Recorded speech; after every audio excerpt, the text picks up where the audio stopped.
আসসালামু আলাইকুম। ওয়ালাইকুম সালাম। ভালো আছো? কেমন আছো? মানে আমি কলেজ ছুটি পরীক্ষা শেষ, আমরা কতদিন মিলে মাইক্রো দিয়া আমরা সিলেটে ঘুরতে যাবো। আচ্ছা। মানে জাপানে ঘুরতে যাবো, মানে সবাই ধরছে যে আমরা এখন মাইক্রোতে যাবো। আচ্ছা। পরীক্ষা শেষ, এখন কিছু টাকা লাগবে। কত টাকা লাগবে বাবা? মানে যত কম পারি আমি অত কম টাকা খরচ করবো। আনুমানিক সবাই নিবো 20,000 করে, আমি নিবো 10,000 টাকা। ঠিক আছে? তার মানে আমি যাচ্ছে ওইখানে খরচটা কমাই করতে পারি। আমি অল্প টাকায় তোমারে আমি এখন টাকা আসবো, মানে যতটুকু লাগে বাকিটা তোমার দিয়ে দেবো। তুমি আমার 10,000 টাকা দিলে আমি বিকালে 7 তারিখে যাইতেছি। ঠিক আছে? আচ্ছা বাবা, তুমি যাও, কিন্তু ওখানে যাই কিছু শিক্ষামূলক কাজ করবা, জানি কোনো বান্দামি দুষ্টুমি করবো না, খুব সাবধানে থাকবে। না ঠিক আছে, ওইখানে ফোন দেবো কি অবস্থা না আছে আমি আমি ফোন দেবো। ঠিক আছে? আচ্ছা। তাহলে এই কথা বললো, তাই না? অফিসে যেতেছেন না? হ্যাঁ, অফিসে যেতেছি। আচ্ছা।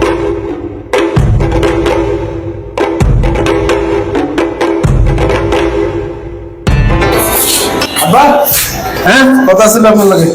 বলো কি কথা? আমার 20,000 টাকা লাগবে। কেন তোমার 20,000 টাকা লাগবে? কারণটা কি? 20,000 টাকা লাগবে। কি আছে? কনসার্ট আছে আমার। কি এর কনসার্ট? কলেজের কনসার্ট আছে, চাঁদে তো লাগবে 20,000 টাকা। সবাই দিতেছে, আমারও লাগবে। বাবা আমি বুঝলাম না, আল্লাহ আমার একটা ছেলেরে ভালো বানাইলা, আর একটা ছেলেরে কি বানাইলা বলো তুমি?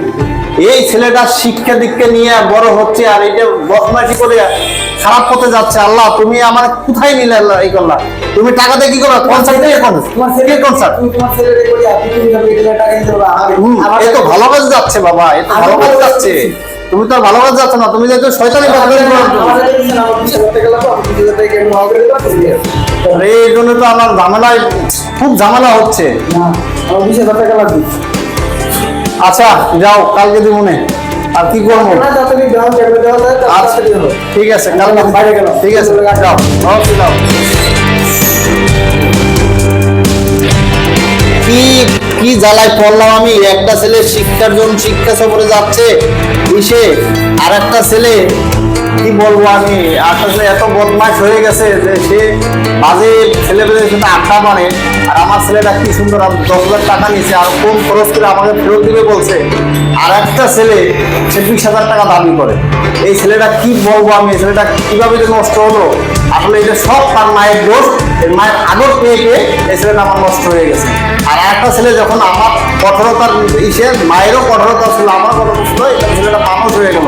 এই জন্য প্রত্যেকটা পরিবারের ভিতরে একটা ছেলে এমন থাকে, একে সবাই দেখে শুনে রাখবেন এবং এর সাথে খুব ভালো ব্যবহার করবেন এবং তারে রাগান্বিত সুরে কথা বলবেন, আবার মাঝে মাঝে আদরও করবেন। আসসালামু আলাইকুম। আমি জাফরান সিলেটের উদ্দেশ্যে চলে যাচ্ছি, তাই আজকে গাড়ি করে প্রাইভেট কারের মাধ্যমে আমরা সবাই মিলে যাচ্ছি।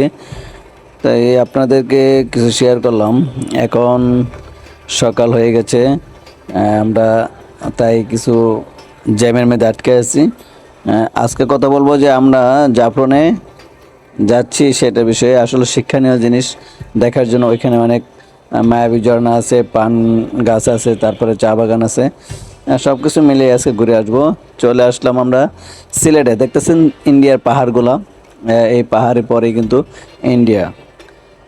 চলে আসলাম জাফলং। এ হলো জাফলং 0 পয়েন্ট, এখানে সবাই আসে। তাই এই যে দুই পাশে দেখতে পাচ্ছেন পান গাছ, এই দুই পাশটাই পান গাছ। এখন আমরা চা বাগানে যাব। এই হলো চা বাগান, কত সুন্দর পরিবেশে যে সবাই চা খাই। আসলে এইসব জিনিস দেখার মতো। আর এই হলো মায়াবী ঝর্ণা। আসলে বিস্তারিত শর্ট করে বললাম, কারণ আমরা আজকে অনেক ঘোরাঘুরি করছি, তাই আপনাদেরকে সঠিকে বললাম যে আমি জাফলং আসবো।